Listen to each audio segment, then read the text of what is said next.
website still exists, and I got at least one email from me. Yeah, there's no sense. That's it, I think. Maybe all the things. Maybe into my spot. So, again, I'm Dan Bidleman. I've been with the group since probably around 2005-ish. And my favorite is, it keeps going back to Debian. Debian's a great distribution. So, today we are here to talk about cryptocurrencies. Who here has ever used one? Raise your hands up, come on. What's twice? Has ever used one? Ever used them? Ever like interacted with the system or anything like that? Okay. Used to buy a coffee. Like traded them, just met, find one, played with them, made a wallet, whatever. Yeah. So we got a lot of new blood here. So what a cryptocurrency is, all right? A little bit of history about this. And that didn't switch. What I did. Right. There it is. How did you do All right. That's why we can pizza delay, right? What's that? That's why we can pizza delay. Yeah, we gave them like 130 bitcoins about 20 years or like 10 years ago, and they still haven't delivered. There's a Bitcoins for Pizza website. There was the first Bitcoin transaction, which I showed you. Yeah, I actually don't remember how much that is. It was 10,000 Bitcoin. Man. 10,000 Bitcoin for 2 medium pizzas. $7,000. And that guy either probably lost it or they don't exist. 10,000 Bitcoin Or gave them away. for 2 medium pizzas on a Bitcoin message board. Why? Yeah, that happened here, right? Was it here? Yeah, it's the Papa John's on the Atlantic Boulevard. I did not know that. I did not know that. Bitcoins for Pizza. You can order from like any pizza place. It's like bitcoinsforpizza.com. Bitcoin transaction. Was in Jacksonville? So, That's what they're saying. Atlantic Boulevard, Papa John's. this is kind of a overview of the technology, and I'm going to show you guys how some simple mining works with a pool. So if anybody has some input, like they want to say, oh, this is an interesting little tidbit, because we have a couple of people in here that are pretty versed in it, toss it out. So history, there's B-money and Bit-gold. The B-money system was conceptualized in 1998 by Dye, and the Bit-gold system was created by Nick Szabo, and that was the same year. So 1998, both of these things were made, and they're non-distributed. It's more of just a idea of a cryptocurrency. So they weren't what we're dealing with today. Today, the first peer-to-peer version of that is Bitcoin. Okay? So Bitcoin came out in 2009, and its claim to fame is it's decentralized. So it's all peer-to-peer, all the traffic, all the mining, all of the transactions, everything is all peer-driven. After the Bitcoin came out, eventually there were other ones that came out, like Litecoin and Ether and Ethereum. all the different ones, and those are all known as altcoins. Altcoins are there's about 1,100 of them, so there's a lot. And if you ever want to play with something that's very very easy to make coins or something, go play with a Litecoin or an altcoin that's unused or very lightly used, because the difficulty will be very, very low. Def coins are really good. Yeah, DEFCON would be a good example of an altcoin. It's something for DEFCON where they encourage you to play with it, and they encourage you to play with, they have like games and different things at the conference DEFCON, which is a security conference over in Las Vegas. And you can make coins, put them in your wallet, take them there, and by wallet, it's not physical, it's a piece of software that you would hold that information on. And you can go there and trade and play games and do different things with that. And it's not really worth anything, but we'll get into the worth of these things a little bit later. You play coin droids? Again, doesn't inherently have a worth. Okay, so the coin is broken into a bunch of different pieces. There's the blockchain, the transaction fees are kind of a built-in thing. And then also timestamp. Okay, timestamping has to do with the blockchain. So the blockchain is it's a continuously growing cryptographic record. Okay, so it starts one place and they're linked. Each block is linked to the previous block by use of records, right? And they're secured using a particular hash. Each block has a hash pointer that, as I said, links to the previous block, a timestamp, and transaction date. The hash algorithm, which is kind of the important point when you're trying to mine, which we'll get to mining later. The hash algorithm is what you're actually trying to compute. Okay, so you need to use the hash algorithm to try to mine for coins, or interact with the blockchain in any other direction. And what that is it's a hash function. It provides a proof of work system when you're dealing with the proof of work. The proof of stake is a little strange and it's less used by a lot, and we'll get to what that is in a minute. But the proof of work system requires you to do a hash function that is very difficult for the requester, the client side. So that's you, your little miner. And it's very easy to check on the server side. Okay?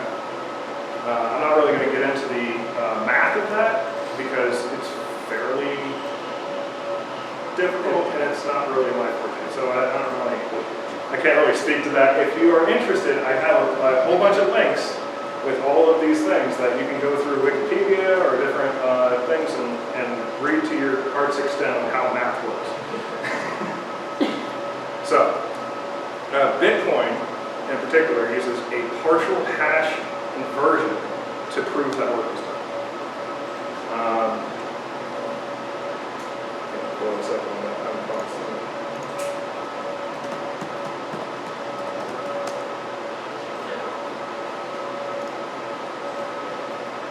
Valid proof of work is found by incrementing a nonce until the value is found, and that gives the block's hash the required number of leading 0 bits. Now, a nonce is a singly computable hash function, so you can only get that once. And the way that some would be, well, actually, I have it here. A nonce is an arbitrary number that can only be used once in a cryptographic communication. The number of zeros, you can increase the number of zeros in the beginning of that to increase the difficulty of finding it, because you have to find a whole bunch, and then the number of zeros in front of that nonce makes it harder the more there are to find that number. Then you have the network. The network is a peer-to-peer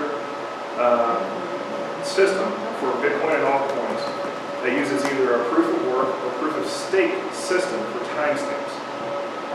The coins themselves are defined by a sequence of digitally signed transactions that begin with the coin's creation as a block reward. Okay? And if this is all terribly boring to some of you guys, I'll show you how some of the system works with like mining and just some simple mining and how those get worked. But we got to go through how things work so that everybody's kind of on the same page. There are transaction fees, okay? And the transaction fees actually go up as the network load goes up because you're rewarding the people that are running the network with more basically priced. Network fees, like sending coins from one wallet to another, result in a transaction fee. These fees go to the miner who mines the block that includes your transaction. Timestamp. Most of them use proof of work. Great majority.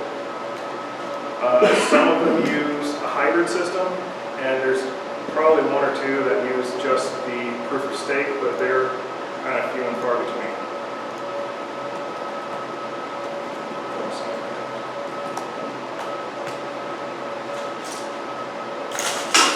Throw that in here.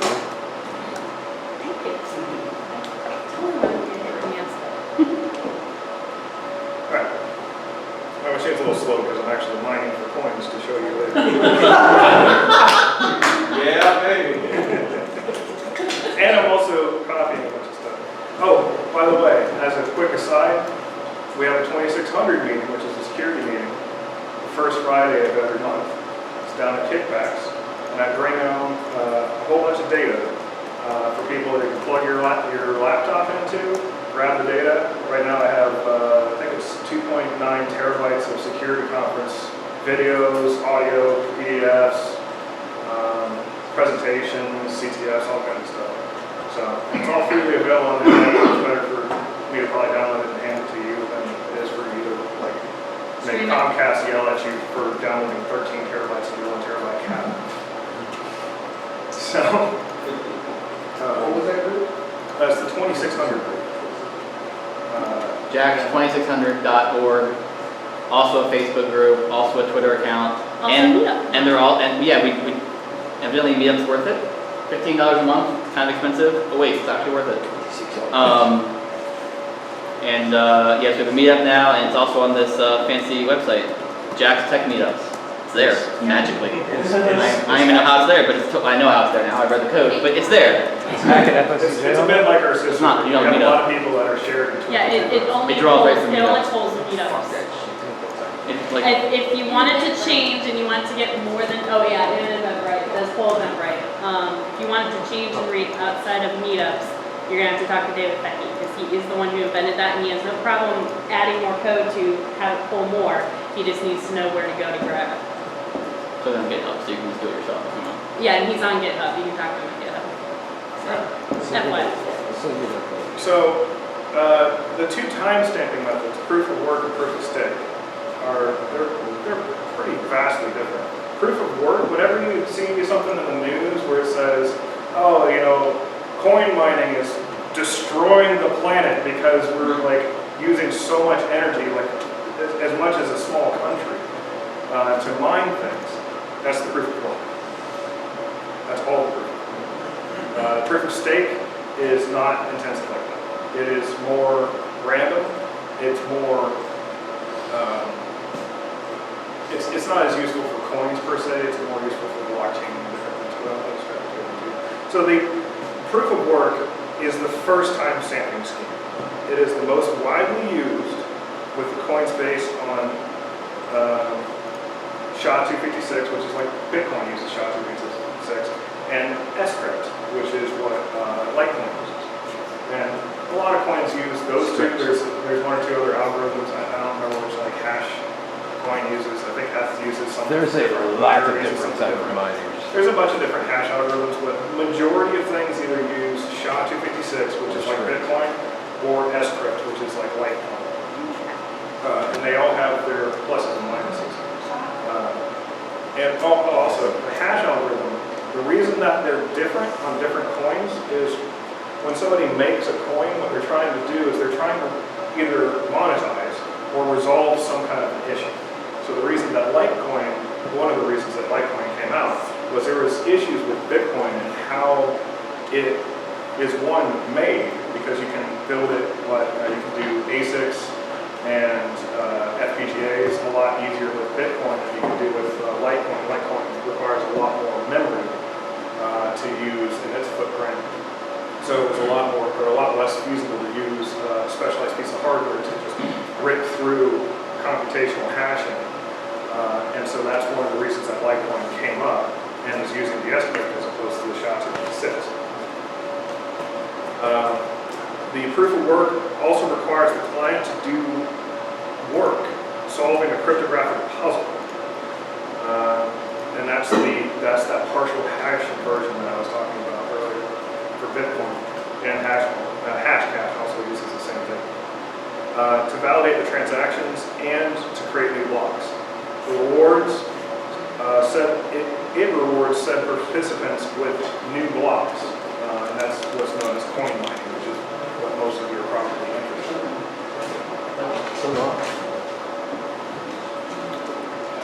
Then we have the proof of stake. Proof of stake is less used. The creator of the next block is chosen via various combos of random number generation and wealth or age. So you could get a new coin because you have the most coins. Or you could get a new coin because you have the oldest coins. But it's also randomized because if it wasn't, then the person that has 51% of the coins would probably get most coins.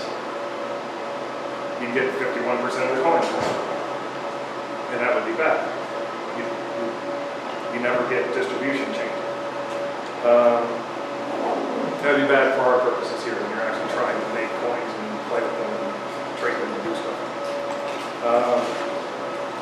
It uses a lot less power than the proof of work scheme because there's not actually any work involved in it.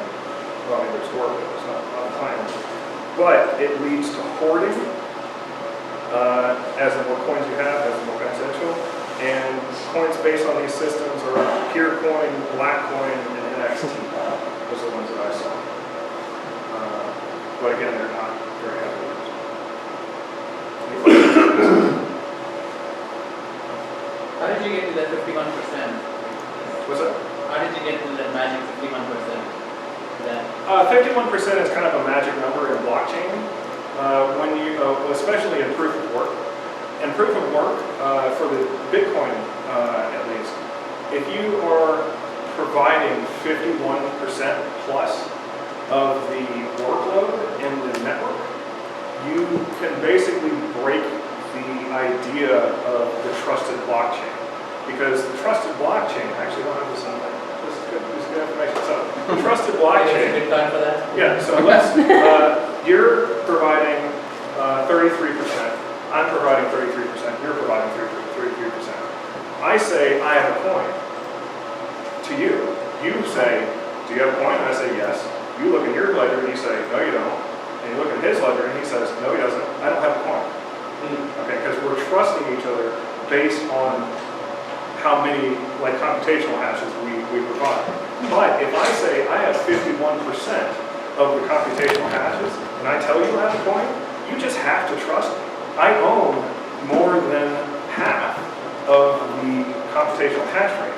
And so that was actually a really big issue a couple of years ago in Bidleman, because there were a couple of really big pools, and we'll get to pools later, but there were a couple of really big pools that started to approach 51%. They started getting like 45%, and everybody started freaking out because they said, everybody's going to these pools, this pool right here, and we need to split this up or else Bitcoin will just die. Because if I have no trust that, like if I'm a miner, and I mine and I mine and I mine, and I'm on a smaller pool, how can I trust that that big pool is being magnanimous and actually saying, oh yeah, you made Bitcoin, sure. And not just saying like, oh yeah, I made it. Oh yeah, I made most of it. Yeah, you made one. I made 50. You know. So like that's a big problem with that idea. And that's the proof of work scheme, like, whereas the proof of stake is different. Good question. Yeah, very good question. Questions are fantastic. Any other questions on this? Oh. Where's the pizza? Well, it's aren't still being mine. you not getting it? Come on. I have a question. Yes, sir. And you're probably going to touch upon this later on, but Bitcoin is, used in, stock or places in the internet, right? Actually, that's something I didn't go over is the privacy. Yes, we haven't done that yet. Okay. So that's Well, I didn't actually, I haven't not only gotten there, I haven't put this into the presentation. So, I'll tell you. Yes. So the privacy aspect of Bitcoin is that all you are seeing is there's a wallet address, and a transaction. You don't know who those two wallet addresses belong to, okay? And when I say, all right, I'm going to give you a Bitcoin, you give me your receive address, which you can make as many as you want, but you give me your receive address, I provide you a Bitcoin. The system sees that my wallet address and whatever her wallet address is, which they can change, had a transaction. And so it's very difficult to track that down. Now, it's not impossible. There have been methods on how, like figuring out who owns a wallet and where the stuff is going to, but it's extremely difficult. And so that lends you to privacy, like good privacy on like transactions. It's like, you know, if I want to give you $100, you know, the pizza guy down the street doesn't need to know about it. I'm going to give you $100. But, you know, in a peer-to-peer system, if I give you $100, everybody knows I gave you $100. But the difference is, they don't know who we are. And that's what the kind of the difference is there, because everybody can see all the transactions. You can actually go look, like if you go down the wallet, you can look and just watch the transactions. It's crazy. Like, there's just ridiculous amounts. And that's one of the problems with the network. Is it's so overloaded. It actually might be going through an attack right now, which is why it's so overloaded. And that's why the transaction fees are going up, because the network is overloaded. And so when the network becomes more loaded, the transaction fees go up to try to discourage people from transactions.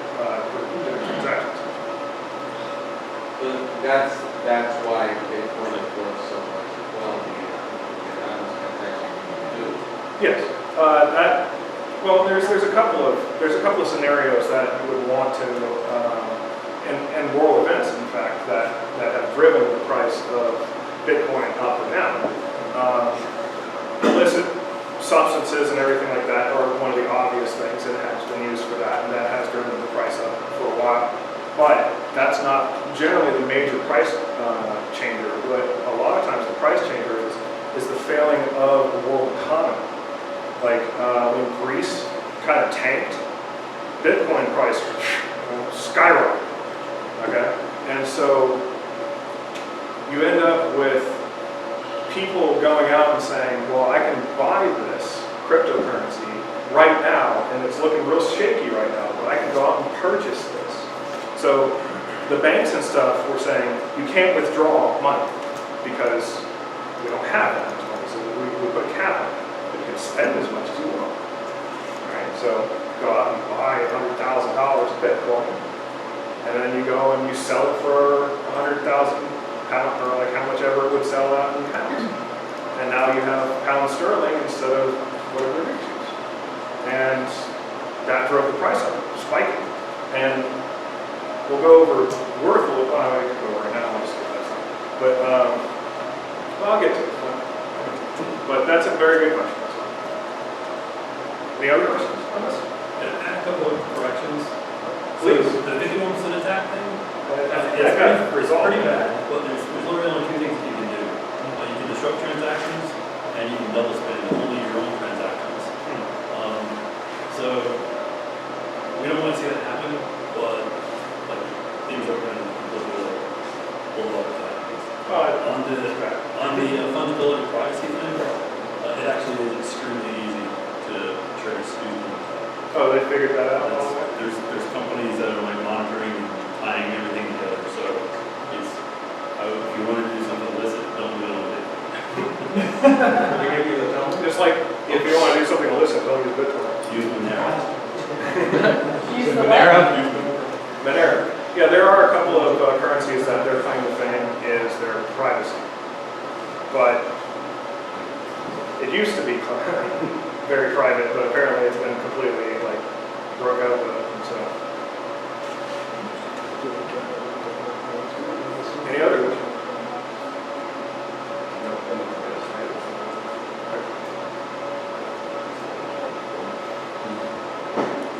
So we've kind of gone over this already. But Bitcoin versus pretty much everything else. Bitcoin is kind of the gold standard. It's what most people are going to accept if you're going to spend a cryptocurrency. So like if you go to Steam, if you go to Newegg, if you go to various other, what's that? Microsoft, right? You can spend Bitcoins. Or you cannot spend generally the altcoins. But you can trade the altcoins for Bitcoins using exchanges. One of the big cons of Bitcoins is it's so difficult to actually process for them. So it used to be that you could, we'll go over that in the miners, but it's gotten more and more time, power, and monetarily exhaustive to generate than it used to. Also, one of the things with the design of Bitcoin and many of the altcoins is they have a lifespan. They're infinite existence. However, they can only generate so many. So over, I think it's a period of 20 years, isn't it? For Bitcoin, Yeah. so they're all exhausted, it's like, Or is it 16 it's years? like 21, 4 years. I thought it was 16 years not- for the generational time. It's like 4-year chunks. So difficulty changes every 4 years, but the total 21 million Bitcoins will be completely issued in like 2140. I thought it was sooner than that. I thought No, it was it's- 16 years, and it was 4, 4, 4, and 4, and they reduced it was 50 coins to a block, 25 coins to a It's block. longer up the curve, so like they're issued, like initially it was 50, and then it went to 25, 12 and a half, keep adding. And, you know, after about 20 or 30 years, the reward will be like really negligible. I thought it just, So the big chunk of it right. is Our the issue. Right, that's an initial issue. And that's the way a lot of the coins are designed, is the initial generation is higher than the later generations, and the idea behind that is to get people to buy into the coin. So if you go and you hash out coins when it's really new and nobody really knows about it, you're going to get a lot of them. And then later on, if it becomes very popular and they're worth a lot, you get a whole big piggy bank of a whole bunch of them. So that's great. And so that kind of helps the market increase quicker and quicker and quicker. There is a limit to Bitcoin. And once the Bitcoin mining is exhausted, that's all the Bitcoins that exist. There's no more. So it's a deflated economy. But you still need miners to process the transactions. So what's going to happen when the coins run out? That's what I've wondered. I think that's the Yeah, fees. fees. That's Fee what the increase. fees do. Is the So that fees keep providing the keeps it- miner, okay. well, the people that are doing the transactions with a revenue stream. And that's what keeps the economy alive. Well, not the economy, but keeps the miners network running. alive. Is you can still quote mine, but you're not getting the blocks. So Yes, sir. how long until Bitcoin runs out? Well, he was saying 2140. That's 40? Yeah, I thought it was a I 16-year thought it was a cycle lot with sooner than four that. 4-4-year chunks, but I guess it's logarithmic, and so that kind of slowly keeps happening until like later on. I thought it was like 20 years. Yeah. Go look at the movie. So basically, it's like a chemical and they're half-lifing. Right. It's going down. But that means people that are coming late to the game get less, and it's harder to get them. So it is what it is. Altcoins, there are a lot of these. There are 1,100 altcoins. That's a lot of difference. You can even make your own. I was actually thinking about making my own for this presentation, but it's ran out of time. And it's actually pretty. You can basically just Litecoin and I think Bitcoin is as well. They're both open source. So you can grab the source, change a bunch of things, and then basically make your own wallet generation and different things. But you have to kind of go through and inspect the code and figure out things. Theory, But altcoin itself. yes, anything that's not a Bitcoin is an altcoin. Alternate coin. So Bitcoin is quote the gold standard. It's what everybody takes Bitcoin. That would take a cryptocurrency in general. It's the OG coin. And then the other coins are trying to find a niche market. But if you do go and mine those other coins, you can trade them in general on basically a money market with an exchange. And you can exchange them for Bitcoin or money or different things. There's a lot of different players in that particular market that you have a lot of stuff to do. So, ease of generation. The more people that are mining them, the faster they're mining them, the harder it is to get them. There's a difficulty graph, and I'll show you guys that a little bit later, for each one of the coins. And you can go and look at how difficult it is to to generate the coins. And you can kind of judge like how many people are buying in and like generating coins by just how much generation is going to be and how difficult. And generally the price reflects this because there's people always looking at altcoins doing this different stuff and they'll be like, okay, this one's worth like 10 cents to the dollar or something, but I can generate it really easy in my power card. Another thing is your power goes hugely into the calculation of how much money you make. So if you have free power and you only need to spend the money on hardware is expensive. Like the basics are very expensive. However, if you have one of these guys, I think this is an ASIC. Either an ASIC or FPGA. It's ASIC, yeah. Okay, so this is an older ASIC. Old. These are really old. I actually had an ASIC, but it's not even worth running anymore. Neither those are either. Yeah, well they are if you have free power. No. Well. There you go. That's the difference. Is they actually have time to wait. data centers popping up in the world, and where they're popping up is where energy is cheap. So they're going up in China next to the dams. Like they're just building a data center that hooks up to the dam power, and it's cheap power, and that's what you need to make a profit in this type of thing. But one of the biggest problems is those people are dropping bank on the system and flooding the system with all the peer-to-peer transactions, all the mining and everything, and it basically muscles all of us out. Because if you want to just basically start out, play with it, do some stuff, it's very difficult to get into the game at this point. And so if you want to play with it, I would encourage you to probably do Litecoin or one of the other smaller altcoins, because it'll actually, like, you can do that and then go on to an exchange and like move around and play with it. Stability.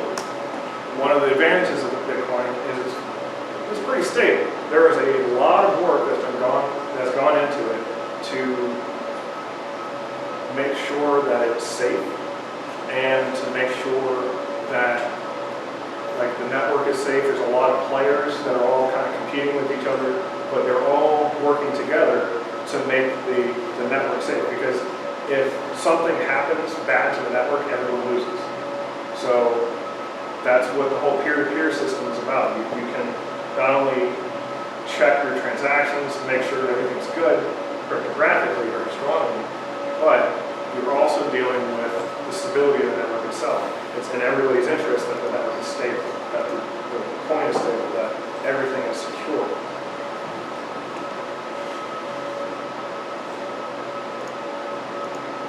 Wallets. I want to put the text up there for you. So, wallets are a piece of software that does a couple of things. It helps keep track of your peer-to-peer network and downloads the entire blockchain. Now, this may have changed in the last couple of years, but the blockchain is huge. The last time I played with it on my system, it was 37 gigs. What? All right, and it took me like 4 days to download. All right. Well, depending on the wallet you use, like you use the official blockchain. Why I'm would talking you- about the entire blockchain. Right. Yeah. But you're talking about the wallet took 4 days to start up? Pretty much, yeah. Well, like, there's other wallets now that don't. Well, it may take partials or like trust splits happen before or something like that. Well, they have like, their servers have already done all the computations and they add yours in right in and you don't have to go through all that. It's only if you like use the official like Bitcoin wallet. Well, Like I use Exodus. 141 gigs. oh, it's up to 141 gigs. So you have to keep in mind, this is all of the transactions since it started. All right, so that is kind of a bad moniker for this, because if you're trying to, you have to have a system that is 141 gigs. You have to download all of it and then process all of it to use your wallet if you're going to use it on your own. Now there may be some newer technologies that I haven't seen. To be honest, I haven't really rolled my own wallet and everything for probably 3 or 4 years. Yes? Oh, isn't there like cloud services and stuff where Yes, you if can you just trust spend them. it and just- yeah. If you trust it. There have been some very high-profile squanderies, Don't use like cloud Mt. Gox, mining which service. stands for, it's something Magic the Gathering. So it's It's Mount Gox. But yeah, wasn't Mt. Mt. Gox? Gox was an exchange. Right, it was And originally for, you could put your bitcoins into Mt. Gox and get money out of it, Yeah. or put money in and get bitcoins out. They didn't I think you can trade stuff too. It's been a long time since I played with it. Mt. Gox was originally for MMOs. It was an MMO exchange, and then they went Oh, no, to, it was Magic the Gathering. yeah, that's what I'm saying, it was originally for MMO stuff.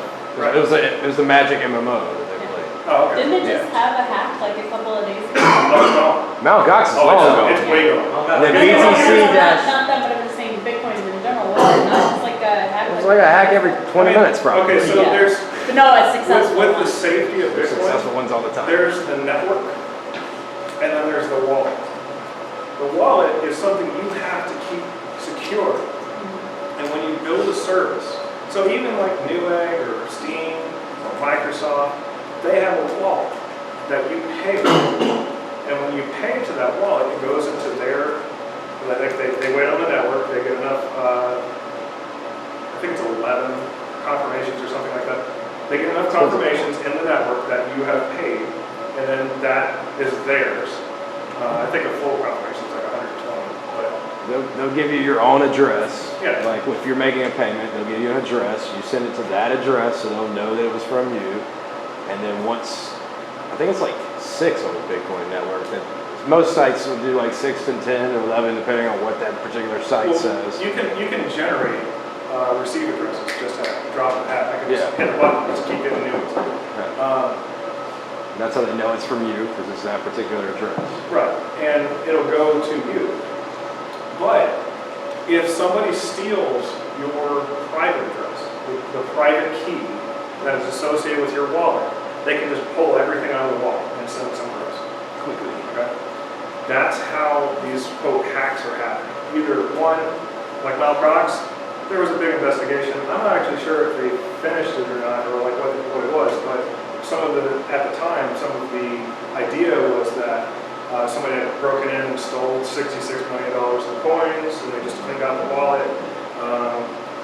Other speculation was that the guy just basically stole it and ran, but I'm not sure what the finish off was that. But like you're dealing with, you're not dealing with banks here either. Wasn't Mt. Gox when they confused like the transaction ID and that wasn't like the Right. ID? They filed bankruptcy and then they found the coins like a few days after their bankruptcy filing went through. From what I understand was like there was like duplicate transactions because they thought transaction ID was unique. So they were able to like duplicate transactions because they assumed the transaction ID was unique ID. Mt. Gox was under attack all the time. So like they thought their coins were stolen and they found them after they filed bankruptcy from, if I remember, it was like a couple years ago when they got shut down. Yeah, but they're gone now. They were shady anyways. Yeah. Well, a lot of the places are shady because Like- one, you don't know them. Yeah. And two, like, I mean, we trust our banks because the government watches them. Right. We trust our government because You got the FDIC. I'm not sure we trust our government. Did you see that recent survey? I don't know. I don't trust But the whole system of money is built on trust. And that's what the Bitcoin is. It's a system of trust. And the peer-to-peer network is very trustworthy. But whoever your cloud wallet or your exchange or Mt. Gox or whoever, you're trusting them with your money, be it in Bitcoin form or Litecoin or whatever. And you have to make sure, like there's exchanges that are in Russia and in China, and they may give you better rates, and they may be okay, or they may fold as soon as you put money in. I You don't used know. I used BTCE for years until they got shut down earlier this year. Yeah, and sometimes they get shut down by the government because they're illegal money trading. They're laundering Sometimes, money. and sometimes they're not. It depends on how, I've actually, like, I've even done research into how to make an exchange, because exchanges make a lot of money. Because they basically shave off that 1% or something. Same thing with the pool operators, they shave off 1%. And they make their money that way, and they make a lot of money doing that. So how does it, I've seen stuff about like having like a wallet on your phone, or even people talking about taking your Bitcoins offline. And so is there something about like being able to just write down the key or something like that? You can write down the key. really, really, really big blind numbers and numbers. Okay, so what you're saying is like, wallets on your phone, they'll have like a 12-word passphrase. If someone gets your 12-word passphrase, they can steal your wallet. Or if they just exploit the program. So Right. the like offline stuff works. That you see stuff about like. I'm not sure about, there are actually hardware keys. There's hardware keys or software keys, and then you can just write them down. The problem with writing the number down is it's a really big number. And if you want to do anything with accessing your wallet, you have to put that back into something to do it. Like me waving around the sheet of numbers does nothing. I have to put that back into software at some point. But if I generated if I started a wallet, I got my crypto, my backend key, I got my receive key, and I save both of those off and I print them out, and I can just put the receive key everywhere. I can print this out and then delete the wallet. And now nobody can get to it except me with a piece of paper. But when I need to put that back in, I got Or that 50 email minutes, sense. you know, and make sure you got every character right. So it's a risk assessment too. If you're having just a small amount of stuff, then like you carry cash in your wallet, that's fine on your phone. If you got a crap ton of money that you want to secure, hardware wallets or paper wallets. Paper lasts longer than any like digital medium. And you can print a QR code so it makes it easier to like read it in, and then go put it in the bank vault. Yeah. So the whole point of that privacy Still be in the banks. and from what I Still be in the bank for the government. Nice. And from what I understand, like in order to initiate a transaction, to sign the transaction, so you can say, this is my wallet, and the blockchain confirms that your wallet has a Bitcoin assigned to it, right? And then because it's a blockchain, you can download a full desktop wallet and download the whole 130 gig. You can follow all the Bitcoin back, all the the parts of that coin until they're generated. But anyway, the blockchain indicates that this is your wallet and it has one coin in it. And in order to make a transaction, to send, not to receive, anyone can send to you, but for you to send me money, you have to submit to the blockchain that you're transacting that money. And to do that, to confirm that it's your money to send, you just sign it. Just like PKI, just like PSA. yeah, it's like, right. So you have your public and private key. Your public key is essentially your wallet. Your private key, which you can use to sign the transaction, is that really long, bit of text. So as long as no one has that really long, alphanumeric whatever bit of text, that's your private key. No one can sign the transaction from your wallet. Or if they did, the blockchain would look at this and be like, wait a second, that's not a valid signature. Valid private key coming from your wallet, so therefore we can't accept this. That's essentially how you spend money. You sign a transaction and you put it into the blockchain that I'm sending you half Bitcoin. And here's the signature that confirms that it is my wallet and I have the authority to send it. That's why you have a paper wallet. It's basically like GPT. Right, and it's essentially your paper wallet is that private key, or the cloud wallet that you signed up for, and they may give you that 16-word passphrase, which is easier than remembering or writing down the entire nonsense. And then they have an algorithm that you trust to convert that into your. And there are two types of, like, if you get something on your phone or whatever, there are two types of wallets on your phone. There is one that holds, it's a piece of software that holds the private key on your phone. And that's good and bad. It's good because you're not trusting some company with that information. Probably. Maybe. You shouldn't. Trusting Samsung. Theoretically, you shouldn't be, because they shouldn't have a copy of it. But the con of that is if you break your phone and you can't get the data, and you didn't save that key off somewhere, it's just gone. Or if somebody writes an exploit that goes and expires through the internet or hits something and is able to exploit that poorly written piece of code, and you just set up wherever and you just hit everything you can find. And if it's just a poorly written piece of code, you can say, hey, what's your private key? It's like, here you go. Right. Oh, thanks. Or you give get ransomware. Right, so it's just, yeah, and then you lose all your coins, it's just gone. Right, They- it's, so there- yeah, the destruction of the device is very bad. There was a particular piece of malware that floated around, I think it was a year or two ago, and its sole purpose was to look for a wallet file, which would contain your private key. There you go. So if you were simple enough to just download this Windows program, and then you had a wallet key file, and there was a certain ending that this popular program used. And right, .dat, yeah, yeah. Wallet right. dot dat. And so your wallet.dat file was sitting in your, My Documents. And this software, this malware, just went around and infected people and looked for that wallet.dat. And if we find it, it sucked out your computer. I mean, it left a copy, so you wouldn't know it was gone. And then it was sent to the malware writers, and they now have your private key and also your public key. And they would say, okay, you get 2 Bitcoin. Let me just transact that to me. And by the way, it didn't just go after Bitcoins, it went after your Google Wallet, it also went after your PayPal, it also went after any kind Amazon wallet, any wallet you had online. It didn't matter what it was, it went after. FYI. And of course, But because a lot of times those people have like banking backend or something. Like if you have Google Wallet, somebody breaks it, like makes an exploit with Google Wallet.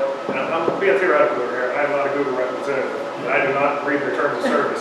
So I'm just assuming that's this It's the way. same as Visa. You Yeah. lose $50 and you get everything but the $50 back. Okay. It's the same as Visa or MasterCard or any of the others. Well, It's not I always have my FDIC credit card insurance. numbers when they give me over. Well, some of them do, some of them don't. You just have to read the writer. The TOS. right, But cash. basically you're trusting somebody to do that. There's no backing for this. There's no company that's, like the company that made the app says, hi, there was a bug. And like half of our users got their wallet stolen. Sorry. Oops. Can I have my money back? No. You lost it. We trust you. The other way to do this is through cloud. So you have an app here. And cloud, just remember, cloud means somebody else's computer. Linux servers mostly. It doesn't matter, it's just somebody else's computer. Exactly. So if you have a cloud app, like I actually use, Coinbase. Say a second. Coinbase. It's very popular. what is it? I use Coinbase, but it's pretty popular, and I don't know Use how it stacks Coinbase. up against other ones. There are probably other ones, but they do okay. Coinbase, I have an app on this phone, but I don't have my private key. In fact, I may not have a private. Oh no, I probably do have, but it's probably inside of their wallet. Coinbase is an exchange. So you're using their exchange app, which holds your wallet. Yeah. If you wanted actual wallets, you need like Coinomi or something. Right, there are wallets and then there's exchange. Well, this has a wallet. I take coins in and I put coins out in this wallet. It is, technically. I won't argue semantics, but it is not a wallet. It is an exchange. So I use an exchange as a wallet. But there are wallets that are cloud-based wallets. And they will hold your shared key or your private key and provide you with an interface and everything with that. And you can take your phone and smash your phone and go get another phone and log into it and coins it. The problem is they're a huge target. And so me with my little phone, no, unless somebody's going out and trying to attack everybody that has a phone, nobody's gonna go for the phone. Like it's small. Yeah, sure, it's encrypted. So nobody's going to go off the phone in general. This is the same type of thing as like being a small business versus a large business. Most people are not going to go try to attack a small business. You're going to be generally safer on the internet because you're small, unless somebody hates you. Well, and the Then you're a problem, huge target. now you've got the other problem though of now everybody uses more mobile than desktop in the last year. But that would be a There's that wide change. range attack. Well, and I was gonna say there's that change, but the other thing is mobile security is actually less secure than your actual desktop. Yeah, that's pretty. So just You keep that in can- mind. You as can you're secure surfing. yours, and Yes, you can with encryption. One of the reasons that, well, I mean, encryption is kind of Yeah. It's the, like you put a firewall app on there, and then again you have to trust the firewall app. Do you it's- really like Avast or not? and, You know, Yeah. well, just as an Well, that's one of the reasons I actually have the Yeah. Pixel, is because Windows Firewall is the no newest good. updates to Android, and it's like, as soon as, that's the first one to get the security updates and everything, it's just, oh, that's one of the reasons I have it. It just depends on what you're trying to do with it. Just too much for everybody else, Yeah. for the most part. So, but it also gets the first flash. So with the exchange or the online wallet, you have a problem where that's a huge target, and you're trusting them to have very good security, and as we can see with Equifax, there are very big companies that are supposed to be very, very, very, very, very good with security, and they're not. And so you're trusting that company with your security, you're trusting them with your money. And you have to see if you want to trust that, just like you would with an exchange or anything else like that. Let's see. It allows you, the wallet allows you, keeps you private, keep it stored, like we were just talking about. It allows you to mine coins for solo mining. Nobody does this anymore with wallets.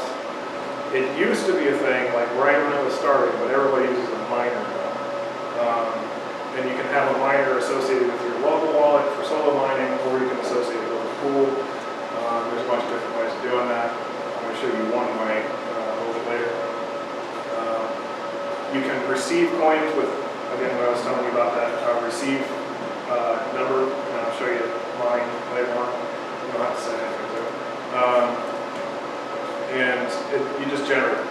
You can generate them, hand them out like candy. Nobody can get to your wallet through your receipt. It's just like a private key encryption. You can send something out and say, this is me, trust me. Actually, not, it's the other way around. But, let's see. Just read how you We already went over all that, so next. Transactions.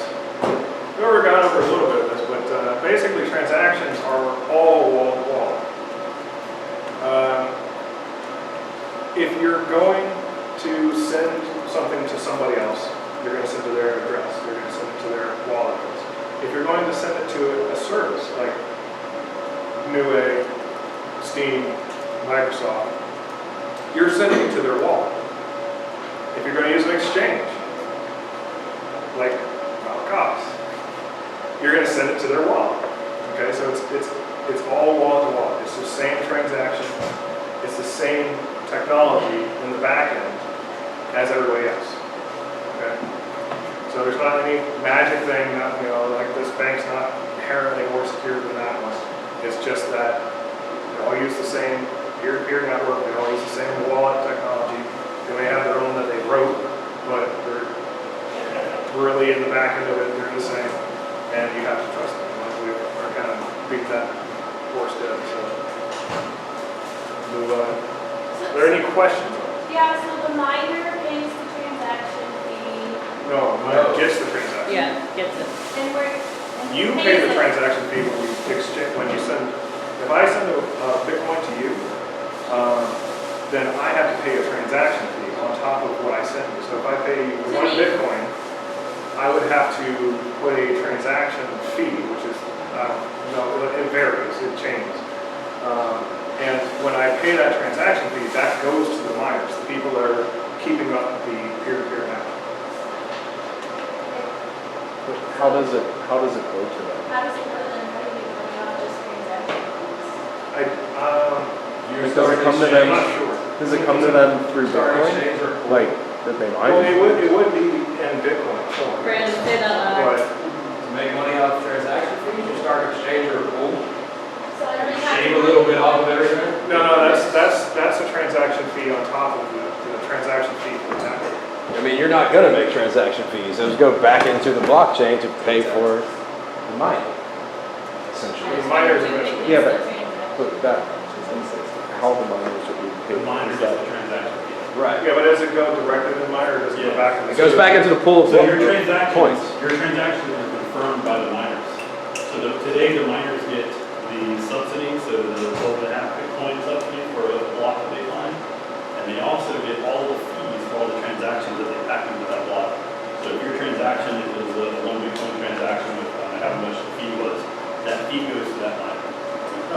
it's on top of the 12 and a half Bitcoins you would get in that It block. is 12 and a half plus all the fees that are in that block. Yeah, there you go.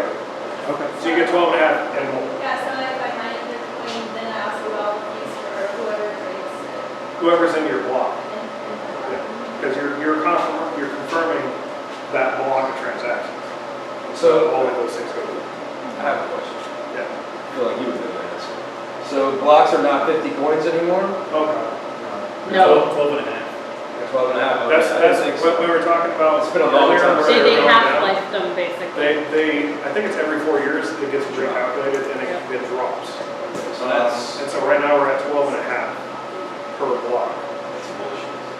So next The one's gonna early be adopters 6.25, get the next But one's gonna the be. price has gone through the roof, so that 12 and a half is still pretty good. Yeah. yeah. I mean, I wish I didn't sell them $6. I sold them too. Yes, me too. I sold 18 coins at 2. Yes. Yeah. From these from the transactions that you do in exchanges, you have all these things that happen, but when it comes, when you talk about rigs and building Yes. rigs, Yes, I will. A little bit later. That's the fun stuff. Yeah. I don't know if this is coming up or anything, but how does it get taxed or how does No. taxation work? There's no taxes. I mean, You have the transactions. That's it. actually, some exchanges are forcing you to file now. That's the exchange. Yeah. And that's only when you convert dollars to Right. Bitcoin or not, via an exchange. Yeah, so there's no taxes. You're Voluntary, You're if you want supposed to. to, when you file your taxes, you're supposed to report any gains that you've had and pay your taxes. The IRS, they have a lawsuit at Coinbase right now. They're trying to get Coinbase to turn over their customer records. Coinbase is refusing so far. But eventually all the exchanges will be giving records to the IRS. Technically, they wouldn't be able to do anything until you convert it to USD, right? Use foreign exchanges. Or just yeah. Or just do Yeah. wall transactions and stuff like Just, that. Run your own law. transfer it to euros, you'll be better off. One of the things that you have to, Okay. I think about, I do that sometimes. Then it's Um, good for you. Oh, yeah. So, if you think about it, it's the same as money. I could take a $100 bill and hand it to you. How's it going? They don't. They know when I got it or when I spend it at a vendor or something. But if I just hand you $100, they have no idea. See, the beautiful thing about that is there is no, transaction log ledger to tell, everyone in the world, everyone part of that blockchain, That is very true. that Yeah. transaction happened.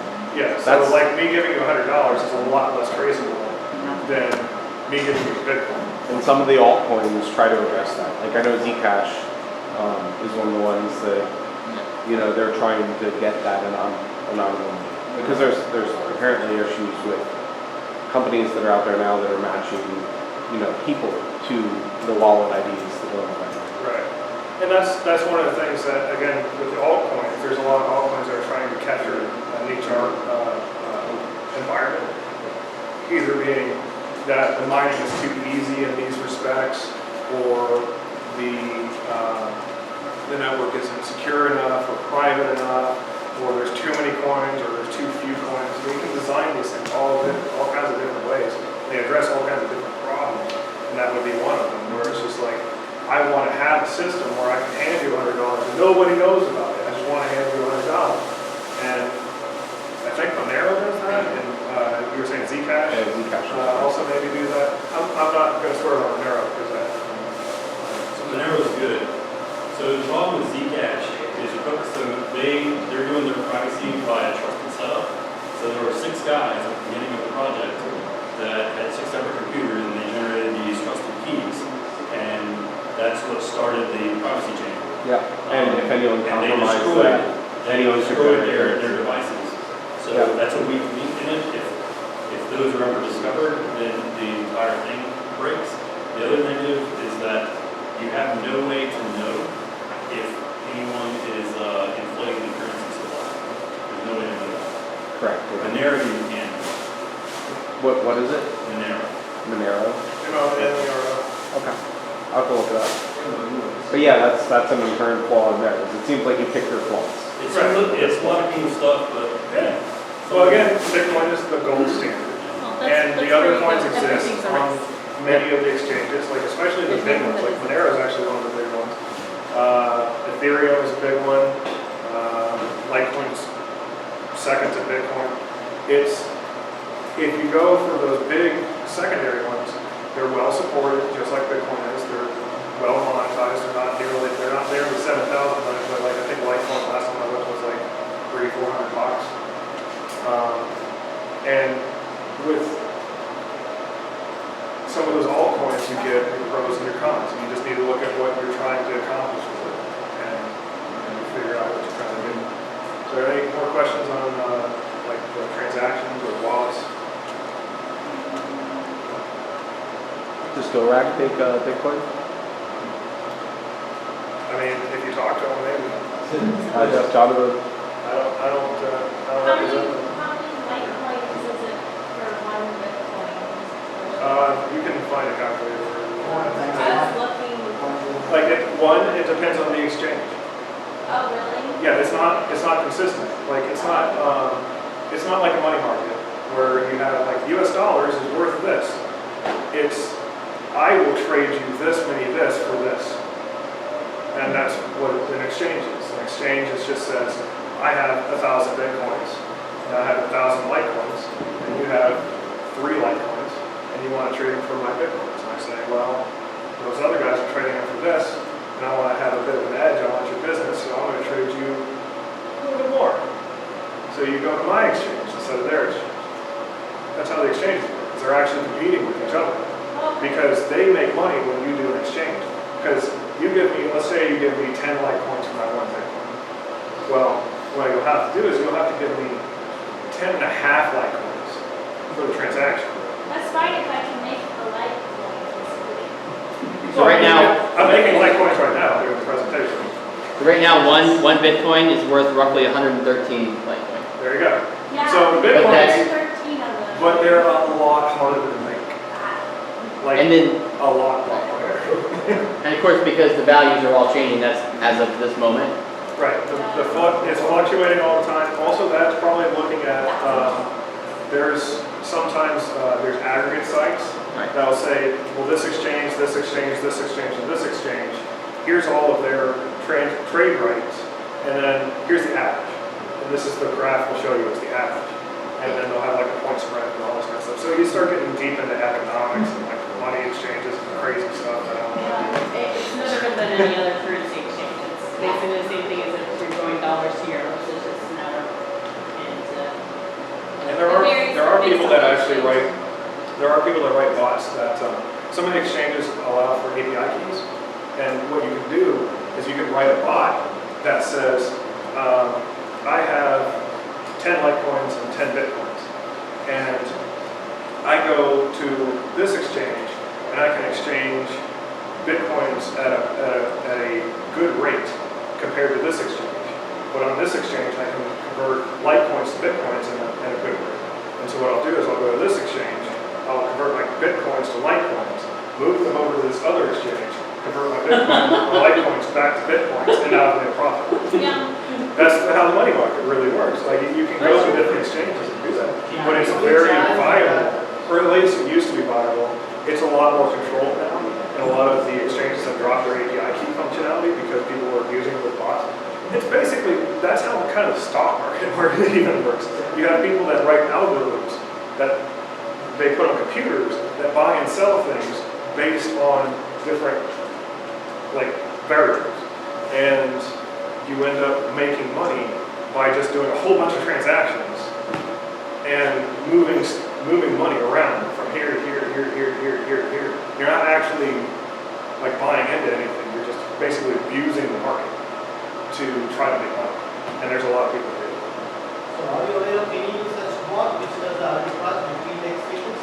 I'm sorry, what? The way you explained, right, that's an I think it's arbitrage. outside there. You know, arbitrage. It is actually an arbitrage bot. Like if you were to do that, one of my friends actually made an arbitrage bot. That's how I know quite a bit about it, is because he was just telling me how all it worked and everything. And basically, you have to rely on the exchanges being available to, one, do it in a timely manner, two, to have a low enough transaction fee that it makes it viable, and three, to actually have an API key so that you can interface with them without just sitting there clicking around. You have to actually talk to the site as opposed to use Is the product what is already on the market? He was writing his own. The one you were saying your friend made it, right? Well, I haven't talked to him in like 2 years, but he was actually writing his own. He was a coder. Because I already have trading blocks, but to the best of my knowledge, there is no arbitrage what exists. The only arbitrage that's you that is being provided by CoinG, I guess. But again, they do not do the automatic block kind of transaction between various users. To the best of my knowledge, such an arbitrage block doesn't exist. But there are blocks which trades within the exchanges, right? Between the different currencies, that's possible. Between the exchanges, they are not. One of the major challenges in order to move the money or the coins from one exchange to other exchange requires confirmation time. By the time you move, because I was trying to do one, by the time you move the funds, the market changes. So it is not It's easy very, to go around between the exchanges. it's very variable. And that's why arbitrage bots are very difficult, especially right now, because all of the exchanges are kind of peering with each other, and they're trying to figure that out. But you can do it, or at least you could do it like 2 years ago. It was just very, very obscenely difficult. And he was writing his own, so it wasn't like he was downloading a bot or anything like that. He was writing a piece of code that went out. He figured out how their API worked in this one. He figured out how the API works in that one. He got a Bitcoin wallet. He populated with some Bitcoin, and then he had the bot go out and buy and sell from different exchanges, and basically trade here, move this stuff here, move this stuff over there, and then move between the exchanges via his wallet and everything. But the transaction fees are murder on that. Another thing too, if you're moving enough stuff, you're gonna change the transaction rate on your own and kind of screw yourself. You see what I'm saying? Like if I'm moving 1,000 coins, the transaction rate's gonna skyrocket, and simultaneously you're gonna screw yourself out of money. I think that I've might be seen, what's happening currently. Somebody that has like 1 million Bitcoins is Right. like, I'm gonna make more. And they're screwing themselves. And everybody else. I know a couple people that have, that they do the trading between coins as a way to, try and buy coins in a certain, convert to a certain currency, wait till it rises a little bit. I mean, And Bitcoin were to fall, so as Bitcoin starts to fall, you just quickly buy some other currency. it's really easy. I made like $200 in a couple hours, and then I sold them to Josh. But sending stocks, right? Just convert to stocks. Transactions per second also. I don't actually know. We can certainly look it up. No, there's like unlimited transactions per block, right? I mean, Well, there's a limit on the number of transactions, though. It's 7. Yeah. Seven transactions per. Like, depending on, so the fees are by the size of the transaction, not the Right. amount. But there is a theoretical limit that's a little bit higher, but in practice, it's about 7 or 4 per block, that's it? per second. Per second. No, I was talking about like because the transactions are done by block, not by like a time limit. But according to how long it takes a block. Well, every block doesn't take the same amount of time.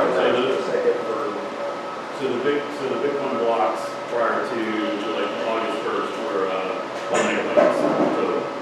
And now they can go up to about 4 megabytes. See, I mostly play with Litecoins, and like depending on just the time of the day can affect like how long it takes between a block. Like late at night when there's not as many transactions, the blockchain moves slower. See, I should have started getting around here. Apparently.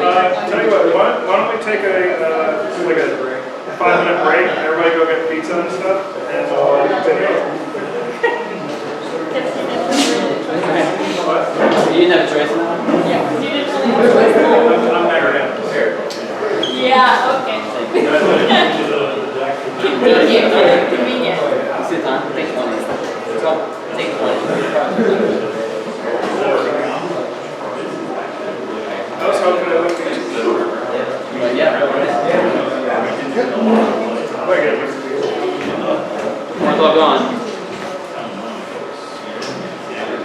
Thank you for presenting.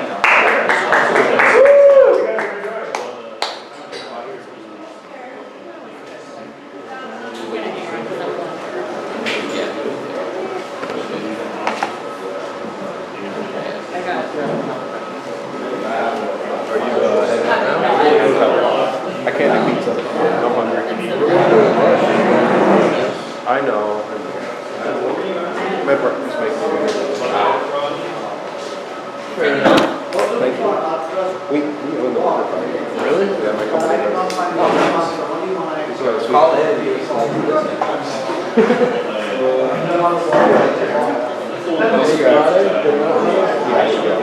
What time does it start? 6:30. You just finished with the LG, right? No, not yet. No. But you're welcome, yeah. You're welcome to leave if it's, you know, he hasn't finished yet. Yeah, 'cause you have your other thing, don't you? What? Don't you have the thing you have to do? Like, you left like a game all the time, so you just have to be. I'm tired since 5 o'clock in the morning. Me too. We're morning after that. I don't know, I feel like I'm I don't on know. stuff late. Yeah. I'm not gonna say that. Because I'm hungry. There's nothing vegan. Well, if it makes you feel any better, I'm allergic to meat, so I can't eat anything today, so I brought my own. Is burger pie vegan? That's why I brought my own. What? Have you tried Ezekiel bread? I just found out. All right, John, be good, man. No, I know that part of the thing. I only found out Friday, so like right now, trying to remember everything I can and can't do. So you have to do it. Yeah. Watch the documentary. What the hell? I already told you I did. I liked it, but I'm still not going vegan. I did vegetarian once. You've got me to the point where I'll go back to pescatarian, but I am not going vegetarian anymore. I'm sorry, I thought you liked that. That's fishy. I know. I always said I donate. No, Are you just leaving? Yeah. he said. Oh. Are you trying to get some coins or something? Like purchase them? Like mine some? Like what are you trying? What is your end goal? My end goal is to analyze how I can invest. I don't know, I just have 3 questions, like why does it take so much power? How do you steal them and how can Mine them, that's how you make them, you mine them. It uses power because computers use power. Now you know my questions are all answered. I know, I'm just deciding if I want to use the cyberspace. You have to mine I it. have You're not to. just gonna make one. You can steal one from some unsuspecting idiot. For me, something you can think of points to the last, no, blockchain. Like, Just remember it. the blockchain, Just remember there's benefits. I don't follow what you're saying. No, so in order to make a point, you have to do math and get a result. And then If you want to mine some coins, we'll talk when he's done. so that Terraminer, it's called Terraminer 5, plus $6,000 to buy. You'll probably get a lot less than that. And the whole point is these guys who wrote the program, who wrote the algorithm, intentionally made it hard to do. In my opinion, mine altcoins do not mine Bitcoin. If you're gonna mine something, don't mine Bitcoin. Don't mine Bitcoin. Don't waste your time. It's a very good algorithm. I mean, the guy wrote an 800-page Yakamoto. and no one knows where he is. And that's why there's only so many Bitcoins, so many answers to this one. Partially, yes. Yeah, the algorithm is written so If you want to mine some coins, I can show you. Well, no, I'm trying to figure out.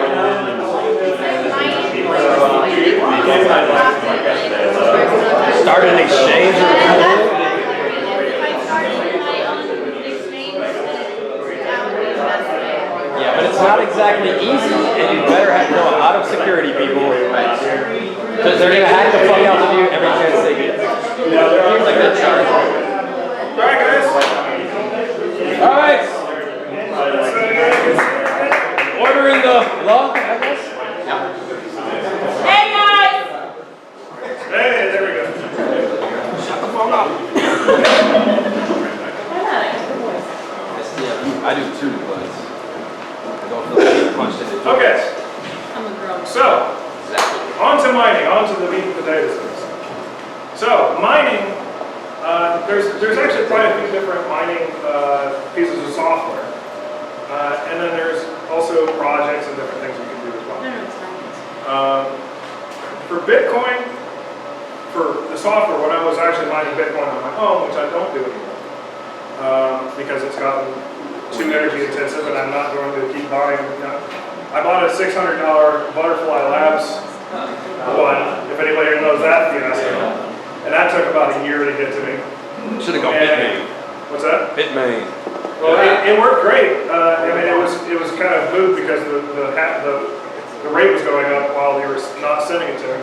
But I had one of those, and that was my last ASIC miner, and it was great. It paid for itself. I bought a couple of video cards out of it too, and then kind of went the way of the dodo. That was more because Bitcoin itself crashed down to like $2, and eventually I just sold off that and stopped playing. Now I do some other stuff, but we'll get to that. So for Bitcoin, there's a lot of different softwares. For Litecoin, there's a bunch of different softwares as well. And you can go and look for the different coins, see which miners have support. Sometimes the miner is just a wallet. Sometimes you can have miner software. Sometimes you can put anything in there, like you can make your own. You can go find somebody that's done one on their own too. That's not sponsored by the site. These two sites have like a little array of them. The Bitcoin site was pretty good. The Litecoin site was down when I went to that link, but the cache looked like it had good information. So take that one with a grain of salt. That should be there, but you know it's a ghost right now.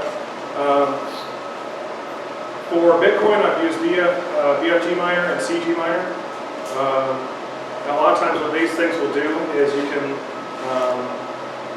mine with your CPU or your GPU or your FPGA or your ASIC. We'll talk about those in a bit. Different ones have different capabilities. Different ones are more efficient or less efficient, have different abilities like BFG Miner can do, well actually both of these can do Litecoin and Bitcoin, but CG Miner stopped supporting Litecoin a while back. So you can only do Bitcoin. So you have to kind of figure out what you want to use. And then CPU Miner is another one that is used for Litecoin. It's actually what I'm going to show you guys a little bit.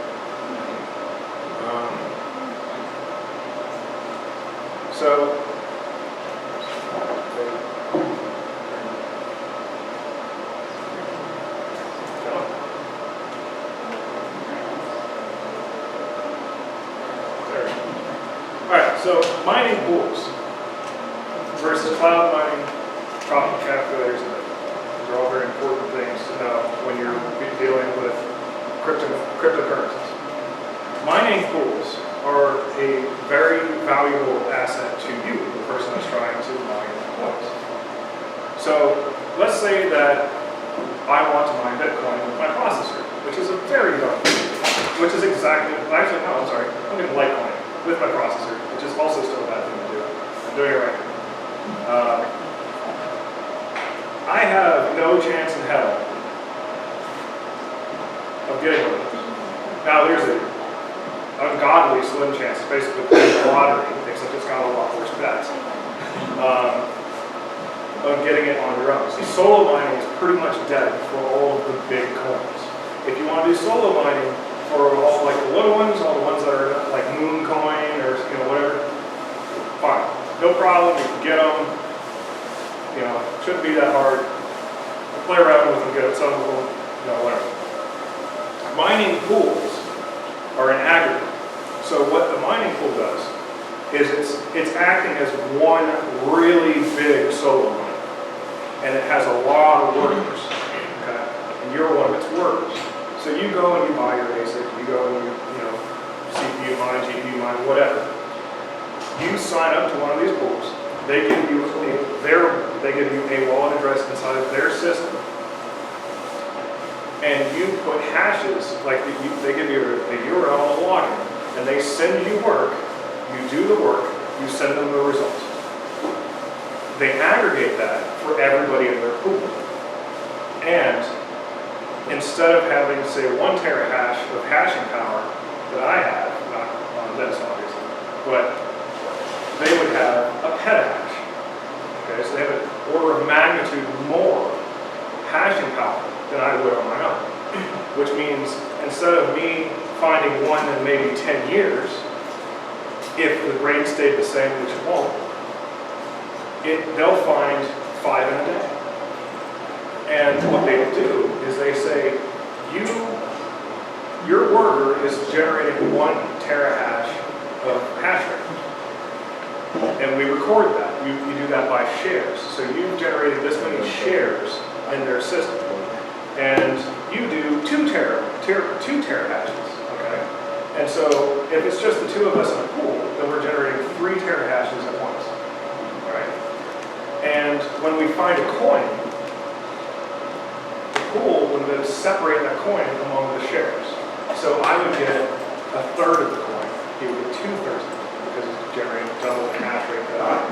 And we're generating all of the hash rate for the pool. Okay, now, you take that small example and you bring that across a whole lot of people all over the world. And now you have a really big miner. And you have a lot of people that go into those shares. And so the shares get very minute and they, payouts and everything become limited. But if you go in and you have some you go out and you buy a piece of hardware that's for this type of thing, you would put it into a pool miner. And that pool miner would provide you with Bitcoin or partial Bitcoins based on how much work you're putting in the system. And most pools charge a fee, like a certain percentage of what they pull in, they keep. It's usually around 1% because they don't want to discourage people from using their systems. There's a fee, and a lot of times there's also the transaction fee for pulling your money out of them. And so what a lot of times they'll do is they'll have an internal wallet in their system that is your wallet. And you give them your receive address for your actual wallet. And when you accumulate Bitcoins, it'll go into the wallet that's on their system. It'll show in their pretty web page or whatever. You have X number or whatever. You have X number of Bitcoins. And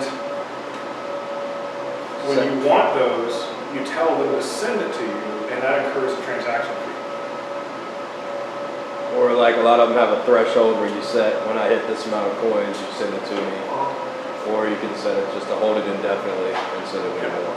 If you tell them to hold it indefinitely, the obvious problem is, What if if they go away, you don't have coins anymore. So you've just been mining for somebody else, and now they have their Bitcoins, and there's nothing you can do about it.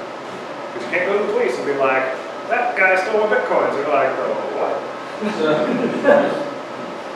So, again, be cautious with who you trust with this material. The next is cloud mining. So cloud mining is kind of the same thing, but you're paying somebody else to host your miner. So cloud mining, I can buy a certain number of terahashes with money, or Bitcoins, or whatever payment they accept, and they promise to provide me with, they write a contract, and they provide me with a certain number of hash rates for a certain amount of time. Sometimes they're until it's not profitable anymore, others it's 2 years or whatever.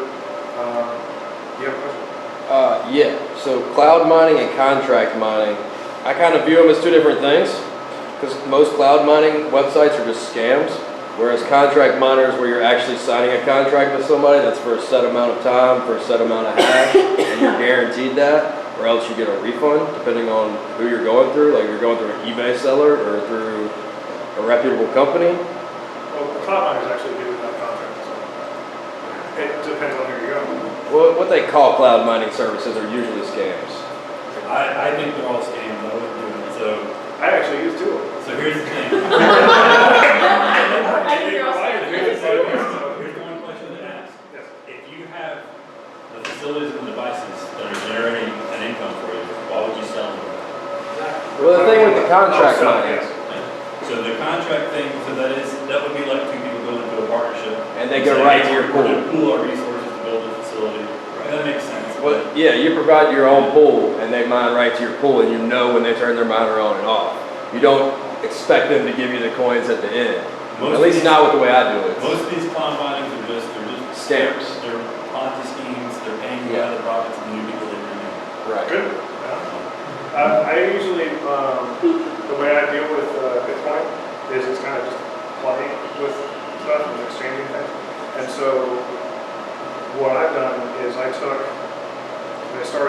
just started with $100. So I gave one of the cloud miners $100. And I had him mining and just accumulating for a while.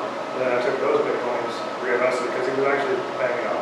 So I reinvested in it, and it was going faster, and then I reinvested in it again. Not putting any more money into it. And then that was doing good, and I did a small one and another one, and reinvested. Now I have like 6 terahashes of other people's mining here. And they are providing it. I mean, they could be a complete Ponzi scheme, and that's one of the reasons to just let them send it to your wallet. That's And Bernie Madoff's if you- cousin. What's that? It's Bernie Madoff's cousin sending you those coins. Yeah, I mean, they might evaporate some of it. I don't know. As long as you're getting money from it, get it. Yeah, I mean, I've actually made probably 4 times as much as I put into it. But that's all been put back into it. So it's going faster. And I'm just screwing around with it. I don't really expect to. What site is it? What's that? What site is it? I use, I just Is it put Chinese the site? hashflare.io, and the other one's not taking any coins. Are they actually Genesis. are they sending coins to your wallet Yeah. at your house? Yeah. Okay. Well, to my coins. Right. I hit your house. Yeah, but My wallet's it's in the under the mattress. Oh well, that's right.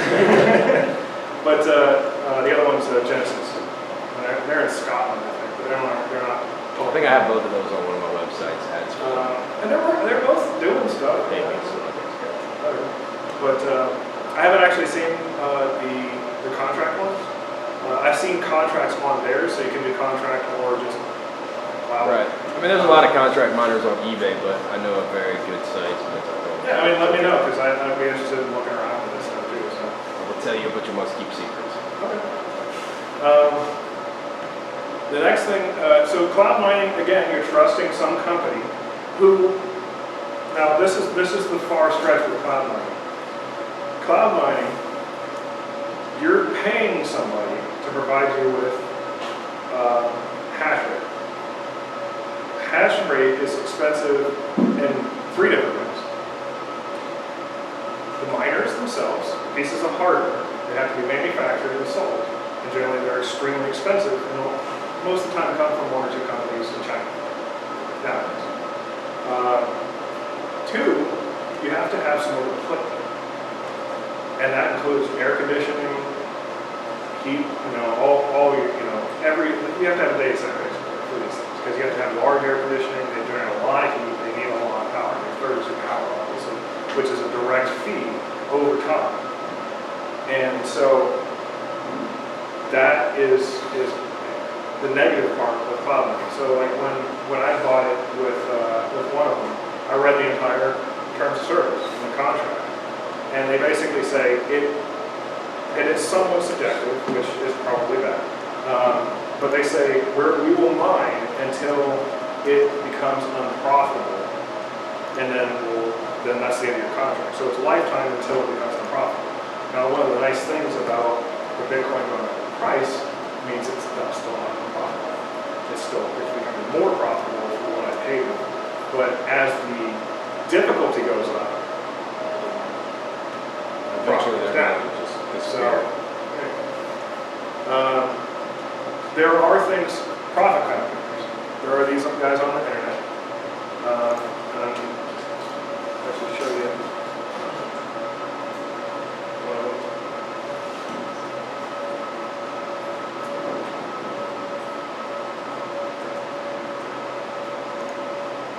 So this is one. I just went to Google, to the guardware, and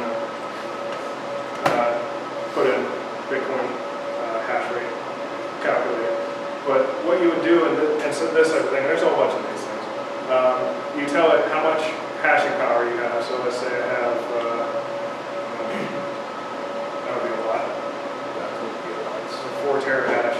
And let's say I'm doing it, let's say I'm a student, I'm not doing that, but I don't have electric So 0 watt power consumption, because I don't care about how much it costs. So if I'm running 4 terahash, once a month, I'm making $157 at the current rate and the current difficulty. Now that changes. Do 1600 gigahash. That's that thing right there. The 1600 gigahash. right. 1600 gigahash. So 1600 gigahash will give you $63 a month. And it If consumes. you have 0 power Right, bills. and it consumes 2,100 watts. Oh, yes. And then- It's costing you lots of money. Hold on. How much is the kilowatt hours for In JaxLUG? Jacksonville? 10 or 11 cents. 10 cents? 10 or 11. Yeah, let's just say 10 cents. But So you would be losing $90. $88 a month they running just this raised in your it. house. They're gonna raise it January 1st to 11.5. Oh, okay, even better. Sorry, guys. It's FYI. So to be clear, that's why those Cointeras are sitting there doing nothing. Yes. Now, Because- if you live at UNF and you don't mind a wailing, Well, you have a boss that doesn't respect under your desk. blowing heat and lots of noise into your room, you can make $163 a month. That's right. Perfect. And they have 24 of them. Yeah, so you can have a whole rack of those things. You can be making like $2,000 a month. And then the maintenance people will come down and be like, what? And everybody They're gonna come look for your marijuana growing out. And The find FBI breaks down your door going, why are you using so much power? Where are the You drugs? have a corollary? Wait, what? Those servers? Now, perhaps if you live Hey. up north, that could be a useful heating element. Yeah, you're actually your servers. Or everyone else people actually think this is. There are data centers that people have built up in like the frozen north. It's I think in Norway, I believe. And what they do is they actually heat sink Yep. the heat out of these things into a water supply and then heat the town. Yep. Yeah, Yeah, my father-in-law does that in Akron. What's that? My father-in-law does that in Akron. There you go. He has the top 3 floors of a building is all his data center, and he literally just sends it down and he heats the entire building just with the top 3 floors. That's what we call smart engineering. Yeah, I watched, there was something on Motherboard about that a while They back. do it in this building. Yeah. This building is, office space, and there's some like suites up in the middle of it, and the heat produced by the data center in the winter is how they heat the space. And by the way, guys, you can always put a solar panel above your house because we live in Florida. Or you can also produce with, if you get the permissions, wind turbines as well as other things. We actually have the ability to have alternative power sources here just because we have all the wind we have, all the sun we have, and everything else. So you don't have to use it.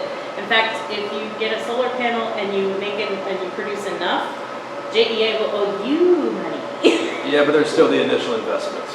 Yes. Well, the initial investment is solar. The government subsidies have dried up on $20,000 to $28,000. It's a bit more than mine. But you can run a miner off of the solar power. So you just have to spend $28,000 on the solar panels, and then $7,000 for one miner that will use all of the power off. And then about 3 years later, you might break even. Yes. But that's the thing, is that's actually what I've done in the past, is I've bought ASICs or I was gonna say, like, things, and I've paid for Right. those things by running them. right, selling coins at $6 a piece bought me ASIC miners, GPUs, like, it wasn't a loss, Yeah. but it wasn't the millionaire I'd be if I'd have held on to them. Yeah, but who holds on to them? So it's like, oh man, it's $2, and they pop up to 100. Holy crap! Fuck, I fucked Sell up. it. Sell again. Yeah. And then they go up to 500 and you're like, 700, you're like, damn. Then they go up to 7,000. You're like, I'm Just leaving. like every other. where is my gun? Every other money market, it's a long-term investment, guys. Yes. It's not like a short-term thing. Totally. So, well, and that lends itself to the trust of the market, and like this isn't real money. But this is the difficulty. So this is there's a bunch of, again, just like the other one, there's a whole bunch of calculators, a whole bunch of charts and stuff. But this is the difficulty of mining a Bitcoin. Now you see this thing just kind of went away, so it's probably like up here somewhere. But this red line is the actual difficulty. So as it goes up, it's harder to make a coin. Okay? So the network adjusts itself. If it didn't, people would just be making coins left and right, and that'd be bad because all the coins are just gone. So it adjusts itself. I believe it's every 20 minutes, and it'll go up or down. It will go down if the hash rate goes down. So if China gets disconnected from the internet and we lose like 3 data centers worth of Bitcoin transactions, 30 minutes later, the hash rate or the difficulty will crash because the hash rate's gone down by a significant amount. So it's self-healing kind of. So you have the red line, which is your difficulty, and as you can see, it will actually bump up and then like it will disperse and it'll come back and disperse and come back. The hash rate, I actually don't know what the 3 different hash rates are, but there's 504, 1008, and 2016. I'm not 100% sure what those mean, Mark, but the red line is really the most important one on that chart. The other people, the non-red lines are the people you're competing against. So you want them to go down so that the difficulty goes down. Are there any questions on mining pools, cloud mining, profit calculators, or different? No? Okay. Yes? Is it possible to mine some sort of coin on a Raspberry Pi? Yes. You just have to use one of the altcoins, and you would find an altcoin that has a very low difficulty rate, and then you can sit there and mine it and play with it. You can also make your own coin if you're into coding, or you could mine one of the bigger coins and go into a pool, but it would be pretty much ineffective. You would be burning more power than you would be making coins. But if you just want to make like a partial Litecoin or something, run the thing for a couple of weeks, and maybe you can get from a pool like 0.00031 or something like that. I mean, I'm probably going to make like that much sitting here doing a presentation on a 2-core i7 from like 3 years ago. I'm kind of thinking about playing with cryptocurrencies for. They're very interesting. Don't buy them. Ever. Here's my warning. What's this letter?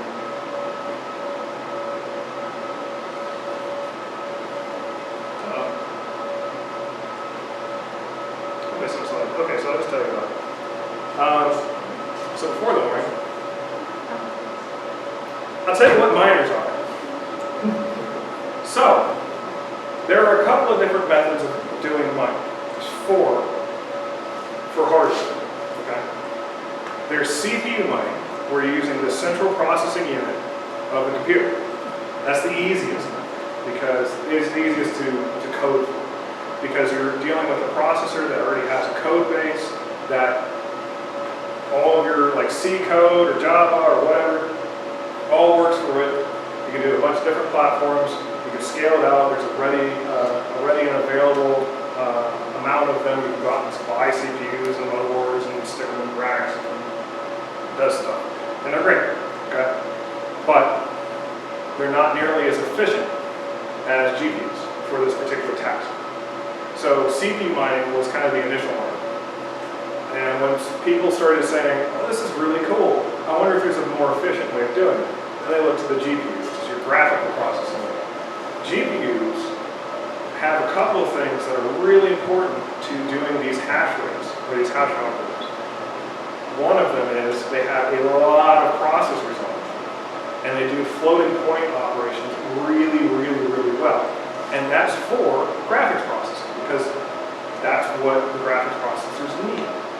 So because they're very high density, specialized hardware that does this particular function better than a processor, than a central processing unit, which like a GeForce card might have, I don't even know, like back in the day they were like 100 and some odd processors, maybe they're like 4,000 now, I don't know.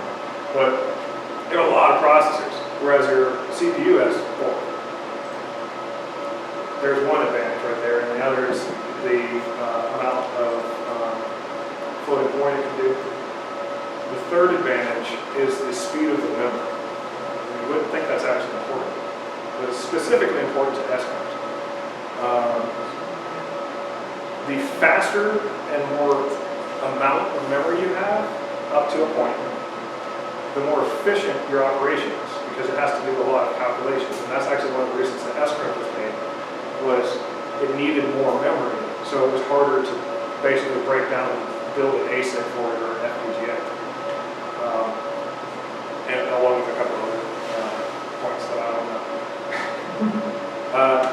But your GPUs were vastly faster than a CPU. So when Bitcoin started getting a little steam and everything, GPU sales, and you saw this, and this actually still happens with other coins, so like I think Monero and Ether, those have issues with, or those are all being mined with high-end video cards. And so you actually see, if you go to some of the like Newegg or Amazon or NVIDIA or ATI, and you go and you say, I want this really high-end video card for my gaming platform, a lot of times it'll be sold out forever. Because people are just sitting there like, is it open, is it open, is it open, is it open, is it open? Hey, look, it's open, I'll buy 10. And they do that. And that's the way they build their money. So this has been happening for a while. That's less so now, especially with Bitcoin not being really usable with those anymore. Gamers game. Oh yeah, they do. It also drives the price up of the gaming part, which sucks. As a gamer, boo. Yes. But that being said, I can take my gaming rigs and I can make coins with it sometimes. That's funny. The third way is an FPGA. That's a field programmable gator rig. Field gator rig. And you can have, it's a fairly specialized piece of hardware that does math, and you can program. So you make a program for this, you put it on there, you flash it onto the chip for it, and it will process generally more efficiently, not necessarily faster, but most of the time faster as well, than a GPU. It also has a lower startup cost. So those, like, they're harder to program for. They're harder to kind of get a cluster of and everything. It's specialized hardware, so you can do that, or, I mean, I guess do SETI at home or something. But you can change the code on them, but they're fairly specialized. The real specialization comes when you go to ASIC. Now, ASIC is kind of like an FPGA, except an FPGA is a general piece of hardware, and you put a piece of software that does a function. An ASIC is a hardware version of that software. Okay, so you're literally writing in silicon a piece of logic that does this particular hash function. And the advantage of that is that you can make it a lot smaller, faster, and more power saving, pretty much. You can get more hash rate out of your watt than you could with an FPGA, a GPU, or a CPU, because those are all general purpose processors. ASICs are the only way that you're going to mine Bitcoins now. ASICs are starting to take over, or I've been seeing ASICs in the escrow stuff, which is a little depressing. So people are figuring out how to do ASICs in a lot of the different things. And that's how we're reaching these phenomenally high numbers, because there are literally factories that turn out chips for mining Bitcoins. Okay, so it's specialized hardware, and you have to buy. And that costs, well, one, if you can buy, but two, like the Antliners, the ones that I've seen, the Antliners are $7,000 for one. And you have to pay in Bitcoin or Bitcoin Cash, depending on whichever they are. A Bitcoin is $7,000. Yeah, so you have to go out to an exchange, buy Bitcoins, go over here, hope that they actually open up their buy-in, because what they'll do is they'll do a buy-in period. You buy in, then they manufacture it, then like 3 months later they send you one. And apparently they're pretty good. And apparently that's a good way of getting into it. But you have to put your neck out for $7,000. Bitmain also has a pool. What's that? Bitmain also has a pool and pool. Yeah, Bidleman, like they have a lot of different stuff, but it's a Chinese company. Yeah. And they make some, as far as I know, pretty good stuff, and they're very reliable on like their material and stuff. And you can even do where you rent their stuff, where you buy the miner and they run it, that type of thing. But there's a large investment in that, and that's where we get to this. This is the one. Yes. Did you mention at all, like I was out for a minute, about what's going on in China, how they're trying to outlaw Bitcoins? They've been trying to outlaw Bitcoin for a long time. But they've actually, like a few months back, passed legislature that they're not allowed to be used technically in China anymore. And maybe it'll stabilize. Maybe the hash rate will get a lot easier. that's why I wonder why it's jacking up the prices going up with what's going on in China. Yeah, I know, that's weird. That's where a large percentage of the coins are mined. So they shut down all the exchange of digital currencies. They just shut down. Yet. But there was a rumor came out this week about that.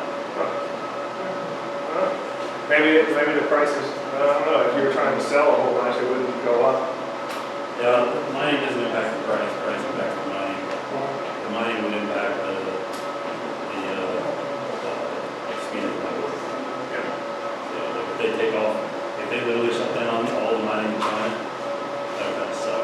Yes. Well, it would, for a long time. well, it would suck for the price, but it'd be a heck of a lot easier for us to mine it. Even if they did, I'm sure the people that are mining, they're going to catch wind of it and start migrating their stuff across the border. Yeah. They have a strong incentive to do that. Yeah. Yeah. So the warning here is that it doesn't actually exist. I know that you get paper money, and that's physical, but I mean, it has an existing trust. You have a trust and a bank that the government contracts to do that.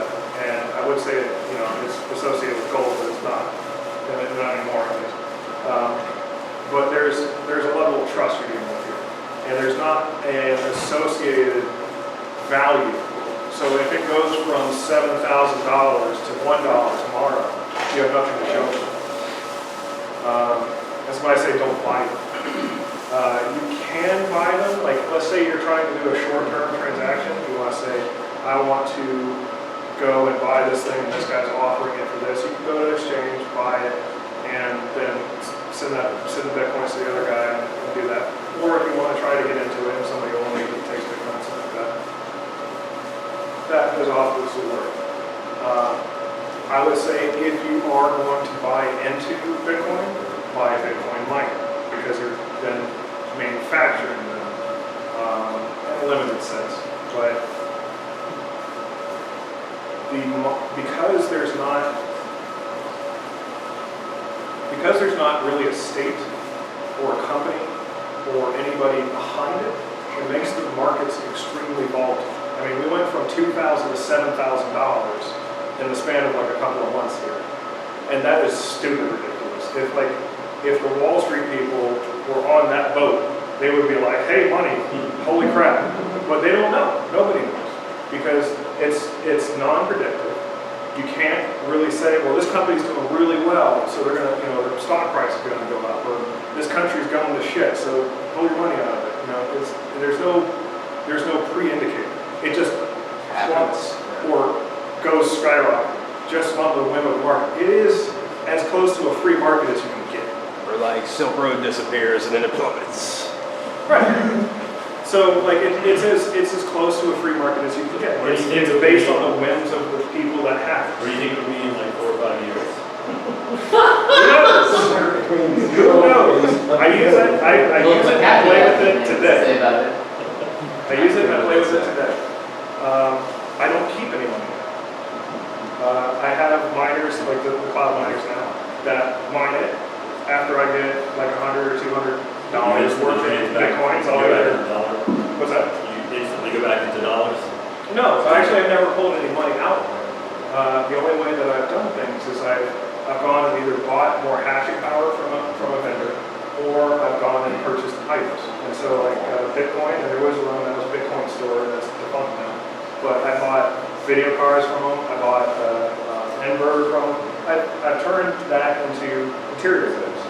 And it's very interesting, it's really cool to do, and you're like, hey, we're doing this and this, and you learn about how the process works, you learn about how transactions work, all this different stuff, and it's a lot of fun. So I fully encourage you guys to play with this stuff, for sure. Just don't sink your bank account into it, because that's dumb. Don't put your life savings into it. Because I don't make the price go down. Yeah, go And ahead. then it goes down. And then you take your money out, and then it'll go back up. Yes, sir. So I think I read a report about Goldman Sachs talking about backing Bitcoin, trading Bitcoin as a currency. Do you think that'll have a major impact on that? I will not speculate on the futures of Bitcoin. I'm just saying, like, I feel like that would change the idea of the whole. It'll change the idea for some people. Behind what it is. Some people would not like that. Now it's a I don't like that. It's a big, There would actually be probably a fairly sizable chunk of the community that would not enjoy being called an actual currency, because there are very caged things that come with being called a currency, like the IRS and the government. The illicit And services that they're and used these for. are the services, okay? These are the services that some of these people are trying to avoid. And so if you go in and you say, well, we're going to legitimize this, the bottom may just fall right out of it. that was my thought. You don't know. Or they go through the roof I because take people are another really view. confident. I think another view, all prices are subjective. Yeah. Money is nothing but a shared illusion, all of it is. Yeah. Yes. And if people believe it, and more people are buying into the bandwagon, then the price will go up. It depends on your market is what it comes down to. It is who believes in it, because the dollar is just a piece of paper. It's a piece of paper that says, we agree that this is worth a slice of bread. I mean, that's a pretty expensive slice of bread. I can't say it's worth it. Got there. Because it's not quite worth a loaf. It's worth a loaf of really bad bread. And so it is people's trust in it. The trust is building with Bitcoin, so it has been steadily going up.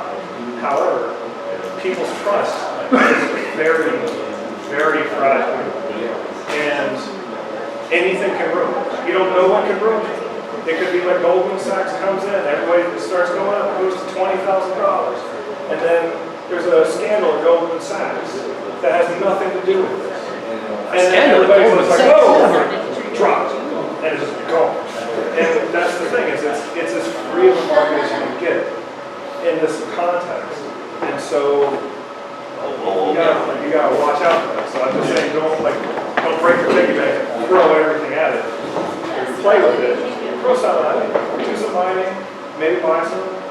Sell some. It's just like going into the money market, except you're playing with much more volatile things. Yes, sir. All right, so I understand that cryptocurrency itself can be traded as something of value. But what I don't understand, I may have missed this when you were initially going over it, was how do you cash in and cash out? Like how do you physically add? So the exchange, the same way you go. Okay, so the bank is kind of an exchange, loosely termed. You have a number at the bank. You go to the bank, and they give you money in exchange for changing that number. It's an exchange system. You're trusting them because the federal government says that they're backing it via the FDIC. You're trusting them because they're a bank and they have money, but they don't have all of the money. That's what caused like the crash back in the 20s. They don't have all the money that you put into it. So I put $100,000 in it, and I come out the next day and I say, I'd like my $100,000 back. They're going to say no. They're going to say, here's your process that you need to follow. You need to do all these things. You have to put in this writer, you have to do this stuff. And then you can get $100,000. But if you look at how Greece happened, their bank basically crashed out. They said, you have a $20 per day limit in exchange. You can pull $20 of your $100,000 that you have in the bank out every day. And that's your Currently, you limit. can pull $9,999.99 without being tracked. Yeah. Okay. So it's just, the exchange is just like any other exchange. You're trusting a third party that has both, and you're saying, I want to give you this, and you say that it's this valuable, and you give me that. So when it was initially monetized, like let's say it was just like 5 people. It's always been monetized. No, that's what I'm saying, like, when it was, like, the first time, like, when it first started up, you know, like, we're gonna have this digital currency versus real currency, who was the exchange then? Or is it just like, we're just saying, if you give it It's something that they have wallets. I mean, I don't actually know if there were exchanges in the very beginning. It was not exchanges, but there were. You met with somebody in person, you gave them money, Yeah. sent you coins, or you like. You give them a pizza and they give you Right. 100 Does pills it of want wine. for a price to develop first couple of years of the price? Are you currently actively trading or are you getting? No, I don't know anything about it. It's just, I mean, like, I've heard about it, but, I mean, this is the first time I'm having substantial, exposure to cryptocurrencies. So. Yeah, so like I pay attention to all this stuff, like it's a whole bunch of information, and then you probably want to get, you probably get like one basic account, and then there's a few different exchanges. Like he said to try it out, and you maybe do $10 or something just to see how the stuff works. And then once you get level familiarity with it, then you can go with it. But that's exactly it. You're literally taking your dollars, doing a bank transfer, and you're saying, hey, I want to sell this $10 and buy how much Bitcoin. Now, I can't really show you. Oh wait, did you have something? Okay, so what you were saying about like Goldman Sachs or whatever. So Bank of America is already using the Ethereum blockchain to make their bank transactions faster. A lot of Fortune 100, Fortune 500 companies have backed the Ethereum blockchain because of its adaptability, not just for coin transfer. Like the Ethereum blockchain was built with the intention of being used for other things besides coin transfer. So there's that, which is not Bitcoin related, but it's altcoin Well, it's related. altcoin. It's one of the Right. altcoins. You can use the blockchain, which is a cryptographic function. It's very adaptable. To do all kinds of stuff. It's actually, it's kind of like a secure ledger, but it's available to everyone. So you have to be kind of careful how you implement that.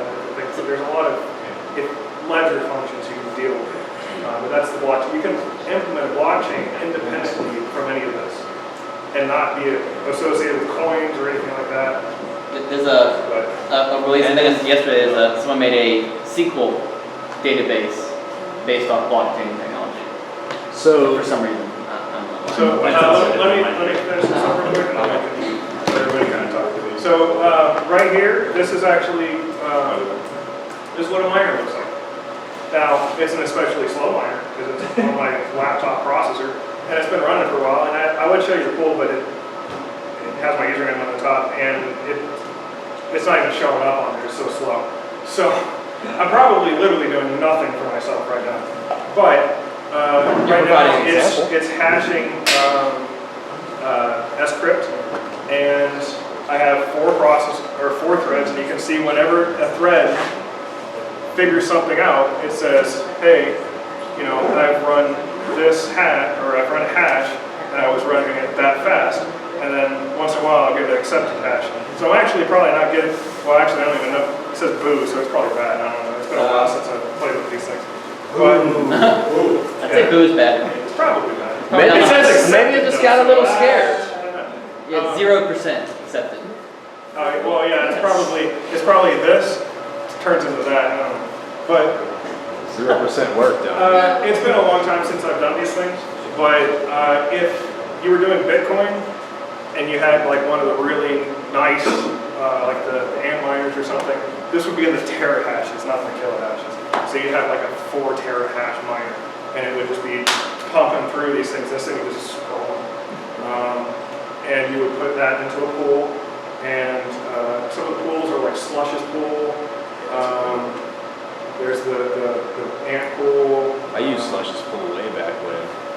I used another one. I forgot the name of it, but they're probably dead now. And then there's some pools that have their own software. I'm trying to remember there was one I used for a long time because I could just plug in my USB miners and it ran. It was shit. Yeah, but there's a lot of pools. Some of them have their own software. Some of them have their own methods. But most of the time, what you do is you set up a miner, and that miner you point at a URL, and then they tell you how to tell the miner to log in. So the way mine worked is I said CG miner or CP miner, and I said URL equals, and then the URL of their stratum, and then user equals my username slash my worker name, and then password equals, and then just some garbage password, because slush pool doesn't actually care about passwords, they just put something, so I just put some text.